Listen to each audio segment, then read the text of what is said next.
Question number second जो है वो दे रखा है हमको fx is equals to x minus greatest integer value of x। तो हम पहले इस बारे में जानते हैं ग्रेटेस्ट इंटीजर फंक्शन क्या होता है।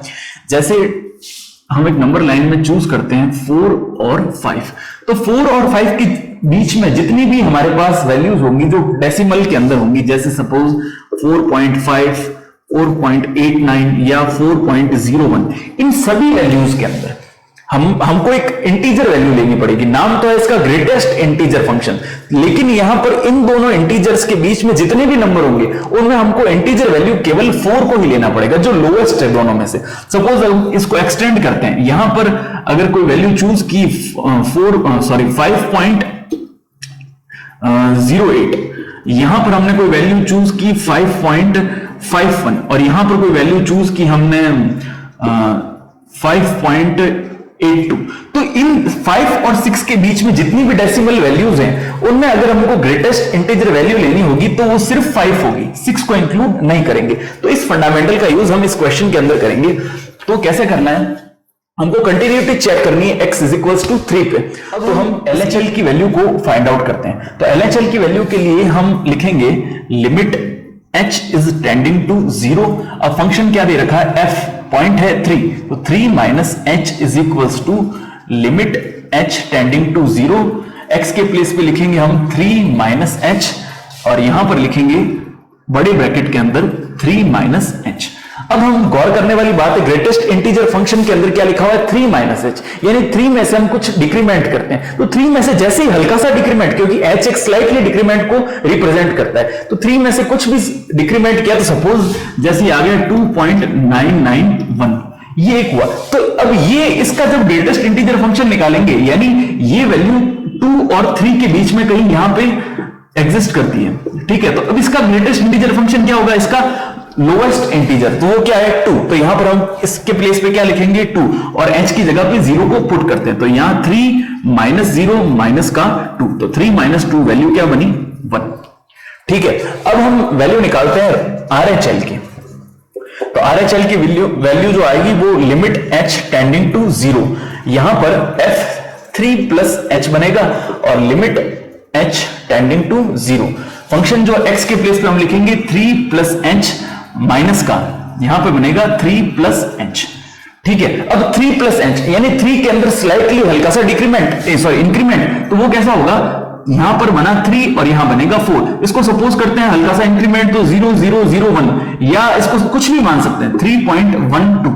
तो ये जब डेसिमल के बाद की वैल्यू जो इंक्रीमेंट को शो करती है, इसका जब हम ग्रेटेस्ट इंटीजर फंक्शन लेंगे तो इसकी जो लोएस्ट है जिन दोनों के बीच में एग्जिस्ट करेगी उसी को हम यूज में लेंगे। तो यहां पर वैल्यू क्या आएगी, इसके प्लेस पे 3 और यहां पर h के प्लेस पे हम 0 को पुट करते हैं, तो 3 प्लस 0 और इसके प्लेस पे हम लिखेंगे 3, तो 3 में से 3 सब्ट्रैक्ट हुआ, हमारे पास फाइनल वैल्यू क्या बनी 0। तो RHL की जो वैल्यू थी और LHL की वैल्यू वो दोनों एक दूसरे से डिफर है, तो हम value of the function find out करना है। तो fx जो है वो फाइंड आउट करेंगे हम x इज इक्वल्स टू 3 पे। तो जहां भी फंक्शन में x है वहां पर हमको 3 पुट करना है, तो 3 माइनस ग्रेटेस्ट इंटीजर ऑफ 3। तो यहां पर डेसिमल में कोई नंबर नहीं है, तो इसका ग्रेटेस्ट इंटीजर फंक्शन जो होगा वो 3 होगा, 3 माइनस 3 0। तो यहां पर value of the function at given point और RHL तो सेम है, बट LHL जो है वो डिफर है, इसलिए इस फंक्शन ये जो हमको गिवन फंक्शन है ये कंटिन्यूअस नहीं होगा। तो हम एंड के अंदर ये लिखेंगे कि LHL is not equal to f of x at any given point 3 and this is also not equal to RHL, और ये डिसकंटिन्यूअस फंक्शन होगा। इस एक्सरसाइज का क्वेश्चन नंबर जो 3rd है उसमें दे रखा है fx is equals to x cube plus x square minus 16x plus 20 upon x minus 2 की power 2 when x is not equal to 2, और व्हेन x इक्वल टू 2 है तो फंक्शन की जो वैल्यू है वो हमको लैम्डा गिवन है। तो क्वेश्चन में गिवन है एक चीज हमको कि function is continuous at x equal to 2, यानी x इक्वल टू 2 पर फंक्शन कैसा है, कंटिन्यू। तो हम जानते हैं कि जब भी फंक्शन किसी पॉइंट पे कंटिन्यू होता है तो उस पॉइंट पे left hand limit, right hand limit और वैल्यू ऑफ द फंक्शन ये तीनों वैल्यू सेम आती है। तो हमने ये चीज लिख दी कि we know that since function is continue, क्योंकि फलन जो है वो संतत है, तो फलन संतत है तो ये जो वैल्यूज हैं LHL, RHL और fx at x equal to 2 तीनों वैल्यूज एक दूसरे के इक्वल आएंगे। तो हम क्या करते हैं, या तो RHL की वैल्यू को फाइंड आउट करते हैं या LHL की वैल्यू को फाइंड आउट करते हैं और उसको fx के इक्वल पुट करते हैं। तो मैंने यहां पर LHL की वैल्यू को फाइंड करके सॉल्व किया। कुछ नहीं करना है, जहां भी x या वेरिएबल जो भी होता है वो दिखाई देता है उसके प्लेस पे 2 माइनस h यानी 2 में डिक्रीमेंट करेंगे, क्योंकि लेफ्ट हैंड लिमिट हमने यूज की है। तो जहां जहां भी x था, यहाँ x क्यूब था तो यहाँ पर 2 माइनस एच का क्यूब, यहाँ x स्क्वायर था तो 2 माइनस एच का स्क्वायर, यहाँ x था तो 16 तो बाहर ऐसे कैसे रहा, अंदर 2 माइनस एच।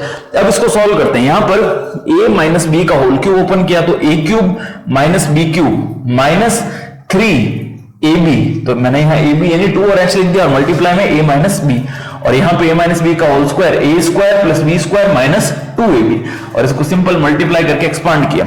इसके बाद इस टर्म को जो भी अरेंज करना था उस प्रकार से सिंप्लीफाई करना है। नीचे जो था ये 2 से 2 कैंसिल हो जाएगा तो माइनस h बचेगा, माइनस h का स्क्वायर h स्क्वायर, तो ये टर्म आपके पास बनेगी। अब इसको फर्दर सॉल्व करेंगे तो यहाँ पर 7h square plus h cube upon h square, numerator में से h स्क्वायर को कॉमन ले लेंगे तो डिनोमिनेटर का h स्क्वायर और न्यूमरेटर का h स्क्वायर कैंसिल आउट हो जाएगा। तो हमारे पास फाइनल टर्म क्या बनेगी, 7 प्लस h। अब यहां पर लिमिट पुट करेंगे h के प्लेस पे 0 तो ओनली हमारे पास बचेगा क्या, 7।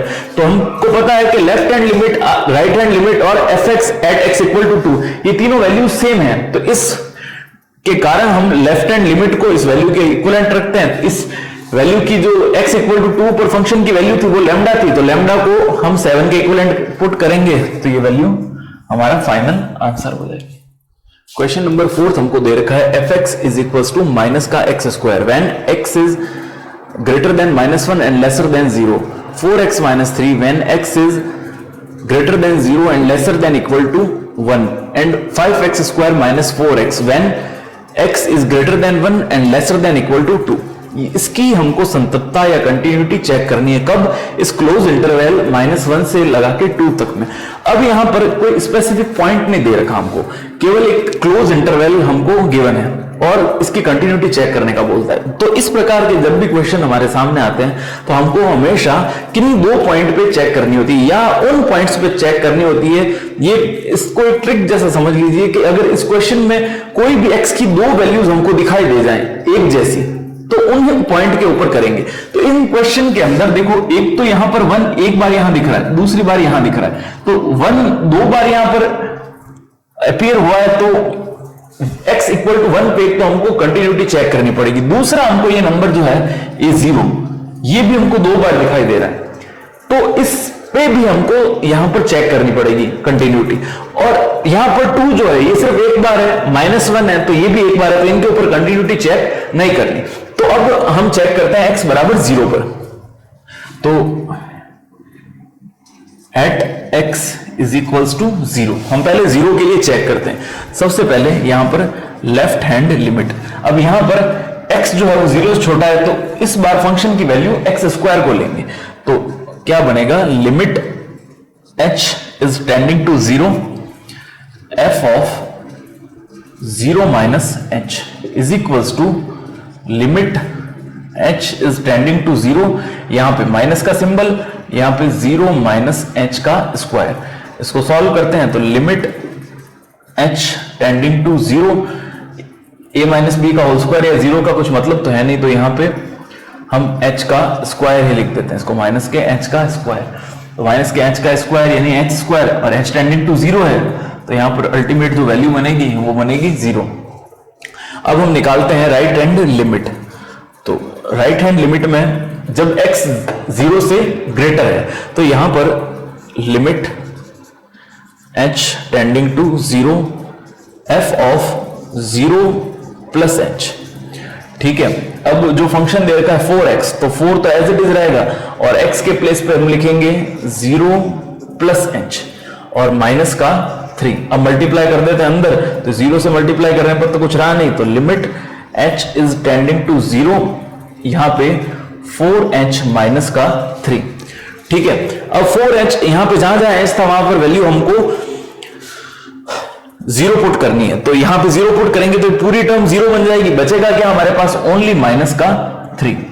तो हम यहां पर क्लियरली हमको यहां दिख गया कि left hand limit right hand limit के इक्विवेलेंट नहीं है, अर्थात x इक्वल टू 0 पर ये जो फंक्शन दे रखा है ये कंटिन्यूअस नहीं होगा। अगर x इक्वल टू 0 पे कंटिन्यूस नहीं है और 1 पे कंटिन्यूस हो जाता है, तो भी हम लिख सकते हैं कि इस जो गिवन हमको ये अंतराल है, इस अंतराल के अंदर ये जो फंक्शन है ये कंटिन्यूस नहीं होगा। फिर भी हम एक बार चेक करके देखते हैं।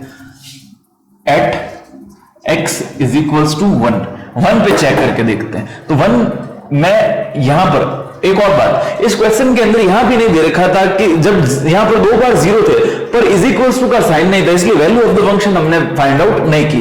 अब 1 के लिए चेक करते हैं। सबसे पहले लेफ्ट हैंड लिमिट, तो 1 के लिए क्या होगी, लिमिट h टेंडिंग टू 0, ये वाला फंक्शन यूज आएगा इस बार, क्योंकि यहां पर x जो है वो 1 से लेसर है। तो f1 minus h is equals to limit h is tending to 0, यहां पे 4 1 माइनस h माइनस का 3, यहां पर वैल्यू मल्टीप्लाई करेंगे अंदर 4 माइनस 4h माइनस का 3 और लिमिट एज इट इज ये के, तो यहां पर इस लिमिट को पुट करते हैं तो ये वाली टर्म 0 हो गई, तो 4 माइनस 3 इज इक्वल टू हो जाएगा 1। अब इसकी वैल्यू निकालते हैं RHL यानी right hand limit. Right hand limit कब निकलेगी, जब 1 से ग्रेटर है, यानी ये वाले टर्म के लिए 5x स्क्वायर माइनस 4x। तो इसको लिखते हैं हम limit h tending to 0 f of 1 plus h is equals to, यहां पे limit h tending to 0 5 1 plus h का whole square minus 4 1 plus h, यहां पे a प्लस बी के होल स्क्वायर को ओपन करते हैं तो 5 तो as it is a square plus b square plus 2h, ठीक है, माइनस का 4 को इससे मल्टीप्लाई करेंगे तो माइनस का 4 माइनस का 4h, और यहां पे आगे हम limit h is tending to 0। तो अब इसको मल्टीप्लाई करते हैं अंदर तो ये बनेगा 5 plus 5h square plus 10h minus 4 minus का 4h। तो अब इसको सिंप्लीफाई करते हैं, 5 का h स्क्वायर और ये इसमें सब्ट्रैक्ट हुआ प्लस का 6h और प्लस का 1। तो यहां पर लिमिट पुट करेंगे इस जगह पे, ये लिमिट लगानी थी, लिमिट h टेंडिंग टू 0 और लिमिट h टेंडिंग टू 0। तो यहां पर जब हम h के प्लेस पे 0 को पुट करेंगे तो हमारे पास अल्टीमेट टर्म क्या बनेगी 1। तो लेफ्ट हैंड लिमिट भी 1 आ रही थी और राइट हैंड लिमिट भी 1 आ रही है। अब हम निकालते हैं वैल्यू ऑफ द फंक्शन। तो वैल्यू ऑफ द फंक्शन इसी पे निकलेगा, तो f of x at x is equal to 1। तो जहां भी x है वहां पे 1 पुट कर देते हैं। यहां पर हमने value of the function find out की, तो 4 1 माइनस का 3, यानी 4 में से 3 सब्ट्रैक्ट हुआ 1। तो हमारे पास x इक्वल टू 1 पे left hand limit, right hand limit और वैल्यू ऑफ द फंक्शन तीनों सेम आई, बट x इक्वल टू 0 के लिए जो हमने वैल्यूज निकाली वो डिफरेंट है।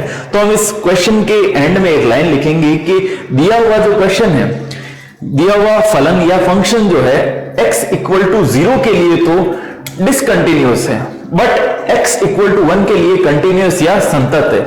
और उसके बाद में एक लाइन लिखेंगे, अंततः हमारे पास ये जो इंटरवल दे रखा है अंतराल -1 to 2 क्लोज इंटरवल के अंदर, ये एंटायर जो फंक्शन है वो कंटिन्यूअस नहीं होगा, क्योंकि दोनों पॉइंट पे कंटिन्यूअस होना जरूरी है। किसी एक पे कंटिन्यूअस है, दूसरे पे कंटिन्यूअस नहीं है, तो फंक्शन कंटिन्यूअस नहीं माना जाएगा गिवन इंटरवल के अंदर। जो दिया हुआ